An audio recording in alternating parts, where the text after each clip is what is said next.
Foundation. An epic tale of a battle for the intellectual soul of a civilization. Considered to be one of the most influential science fiction book of all time. Written by a 21-year-old graduate student from New York in 1941. His name was Isaac Asimov. By Asimov's own account, Foundation, an intergalactic tale, was based on the collapse of the Roman Empire.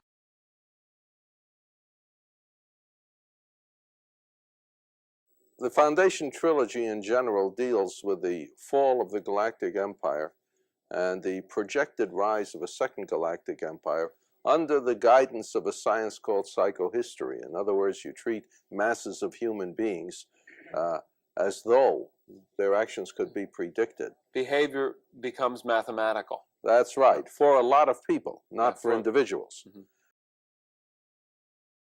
The events in Foundation are built around an old mathematician, Dr. Hari Seldon. In the beginning of the story, we learn that Seldon's nickname is Raven, and that this nickname is due to his dark predictions about the future. In his 30s, during an academic conference, Seldon presented and later developed a new science called psychohistory. Psychohistory merges history, sociology, and mathematical statistics to make general predictions on the future behavior of societies, but not of individuals. To the Empire's dismay, psychohistory predicts the fall of the Galactic Empire, followed by a barbaric age. This age will last 30,000 years before the rise of a second empire. Dr. Seldon believes something must be done to avoid this catastrophe. To lessen the duration of the barbaric age, Dr. Seldon proposes the Empire creates an Encyclopedia Galactica, a collection of all human knowledge, and suggests that if the encyclopedia can be finished before the collapse of the Empire, then the barbaric age could be reduced to 1 millennium. Foundation led to a number of sequels and prequels that became some of science fiction's biggest series.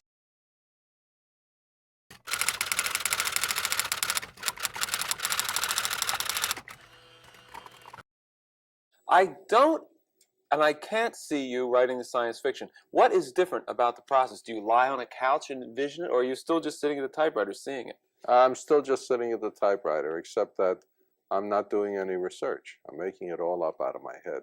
Mm-hmm. And I don't know exactly when I make it up, because while I'm typing, it's just coming out very easily, and I'm reading it with great interest and wondering what's going to happen next. Hari Seldon, a scholar from humble beginnings, the creator of a new predictive science, popular for his dark predictions, promotes the idea of creating an encyclopedia containing all human knowledge, and champion of humanity's future. Seldon undoubtedly serves as the building block of Asimov's entire Foundation series. Yet, despite this central role, his presence is quite limited in the first book and throughout most of Asimov's original Foundation universe. During the next few minutes, we will explore the one question that remains unanswered. Was there a real-life inspiration for Hari Seldon? If so, who?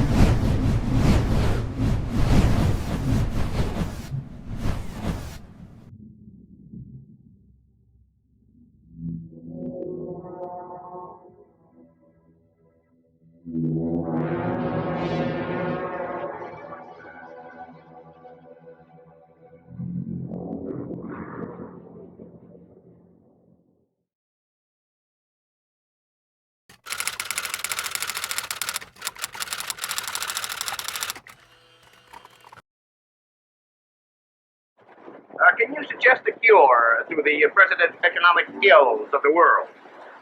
What a splendid question. If I could, then I should be the most marvelous prophet that the world had ever seen.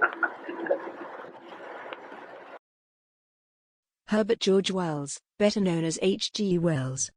He was a prolific author, best remembered for groundbreaking science fiction novels such as The Time Machine, The Island of Dr. Moreau, The Invisible Man, The War of the Worlds, The Shape of Things to Come, and many more. His fiction novels often wrestled with future consequences of decisions made in the past and the present. Throughout his fiction and non-fiction writings, Wells displayed an uncanny ability to foresee and accurately predict future events.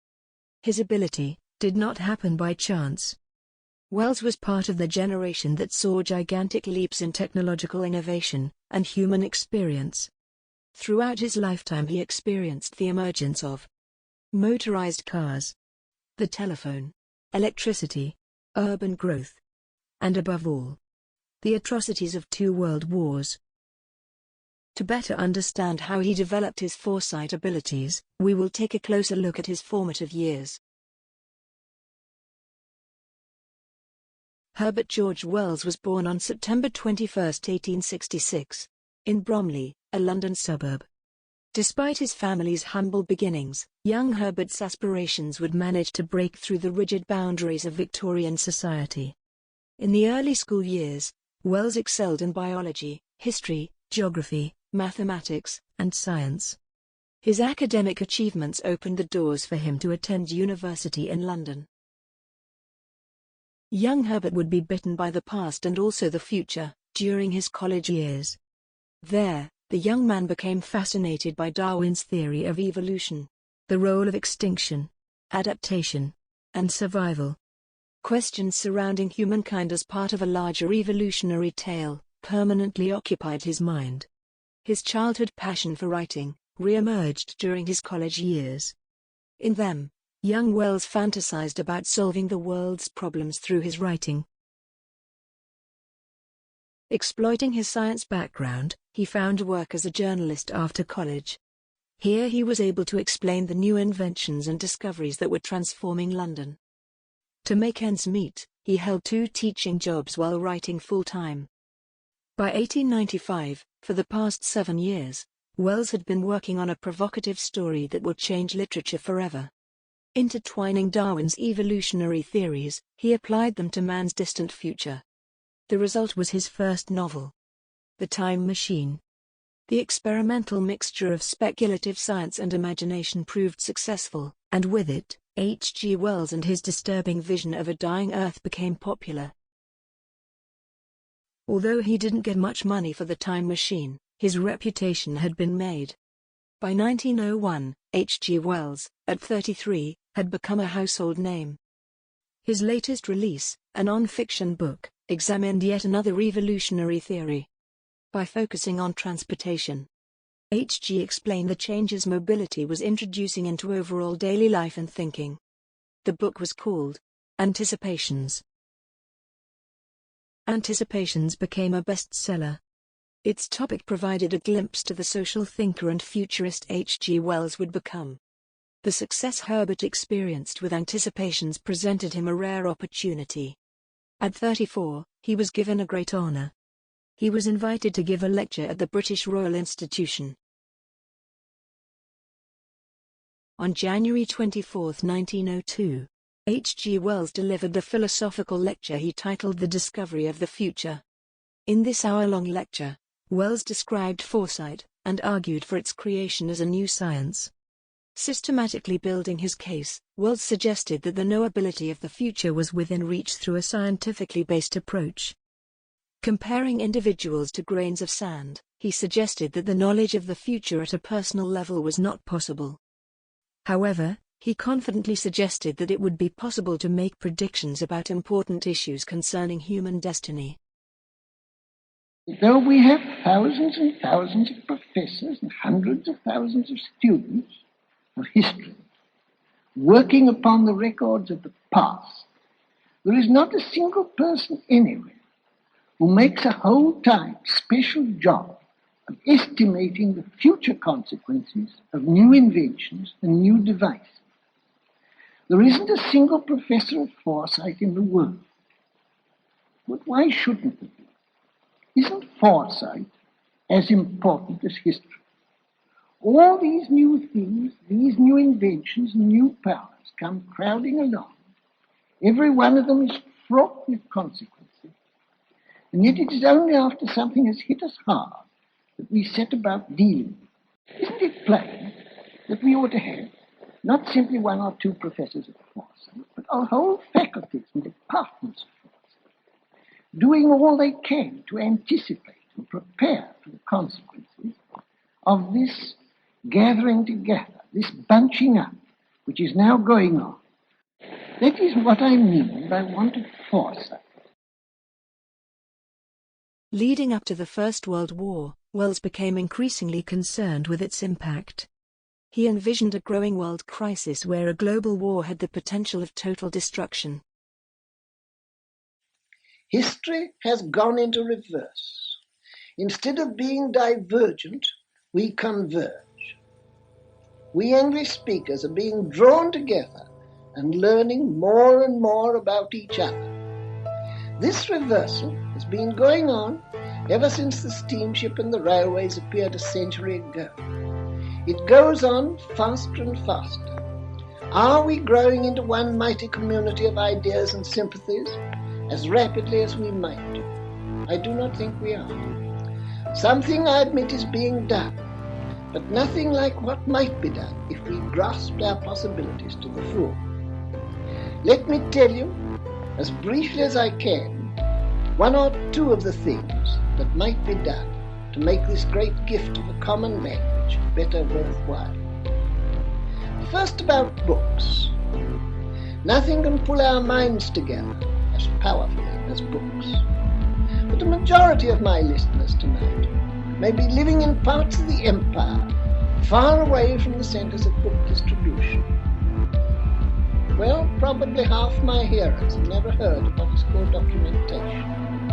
They think bibliography is something remote and scholastic.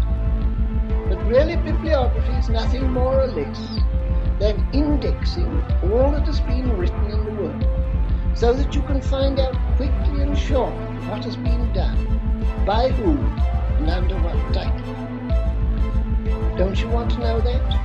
And do you know it? There are hundreds of clever people working out methods of indexing. In a little while it will be quite possible to print and keep up to date bibliographies, lists of all the best books in every great group of subjects in the world. And another thing which we English speakers have a right to ask for, and that is a general summary of contemporary knowledge and ideas.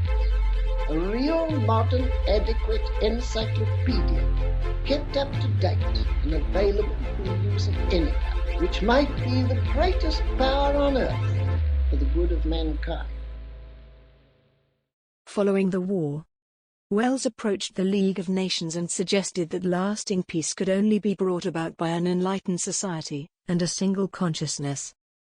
He proposed the idea of creating one world history and one world government. To his disappointment, the League did not listen. Not giving up, by 1920, H.G. Wells published what was perhaps his best-selling book during his lifetime, The Outline of History.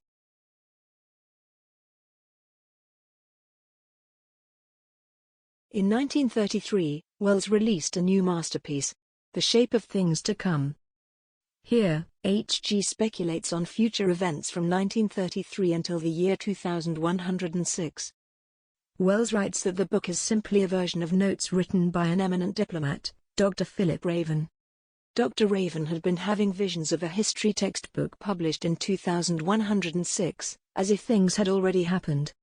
The book predicts that a long economic slump would lead to a catastrophic war that would devastate Europe and deliver a plague that would almost destroy civilization. In the Shape of Things to Come. The fictional war began on January 1940. Amazingly, World War II officially started in September 1939, only 4 months before. In your last book, The Shape of Things to Come, you predicted war in 1940. Do you still adhere to that opinion? Yes, I still think that 1940 is the likely date. Can the world not attain salvation without bloodshed? No, I think it's quite impossible that we shall get peace in the world and prosperity without a great deal more bloodshed. Just how much bloodshed, just how much suffering humanity has to go through, that depends on an incalculable factor. It depends upon the wisdom and the goodwill and the generosity of human beings. So far, they've been a little short in those elements.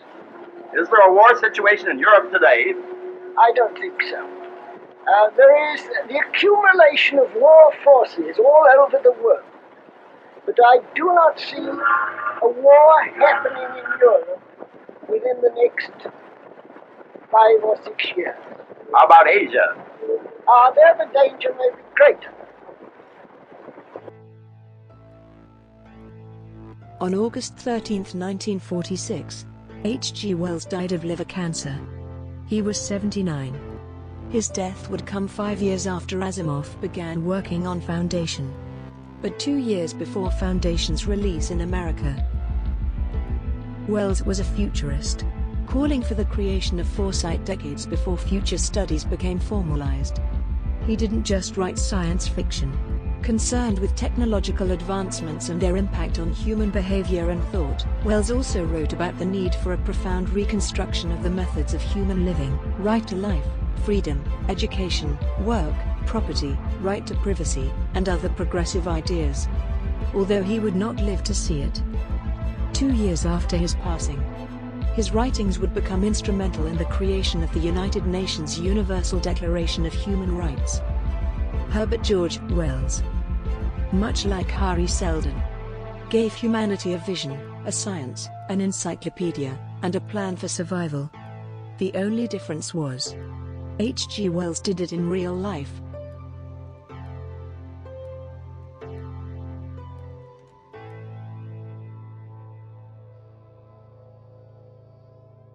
In order to attain it, 3 great communities have to achieve a common understanding. They all want peace. They all want time to develop their own peculiar civilizations. Those are America, Russia, and the British system. If they took possession of the air, as they are quite capable of doing, nothing could withstand them. They could take the air out of politics, out of international affairs, and lay the foundations for a world peace that would endure forever.